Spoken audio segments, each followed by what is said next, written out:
நான் நல்லா தான் இருக்கேன். இங்கே இருக்கிற ஒருத்தனை என்னால் ஒன்டாப்பே அடிக்க முடியல. அதுக்கு காரணம் என்னன்னே தெரியல. நீ கரீனாட்ட கேட்டு சொல்லு, அது என்னவா இருக்குன்னு நான் தெரிஞ்சுக்கணும். ஒயிட் ட்ரிபிள் போர் ரொம்ப திறமைசாலியான ஒரு பிளேயர். அவனால் அடிக்க முடியாத பிளேயரே கிடையாது. அவன் இப்போ எந்த ஒரு பிளேயர் கூட மேட்ச் போட போயிருக்கான்?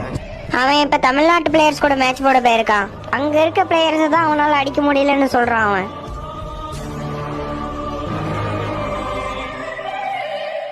அங்க அவனோட ஒன்டாப்பெல்லாம் ஒன்றுத்துக்கு லாக்கிப்படாது. எதனால? அங்க அவனை இருந்து திருப்பி நம்ம சர்வருக்கே வர சொல்லு. நான் வரமாட்டேன். எதனால அவனை என்னால் அடிக்க முடியலன்னு மட்டும் எனக்கு சொல்லுங்க. அழுத்தி புடி. என்னது அழுத்தி புடியா?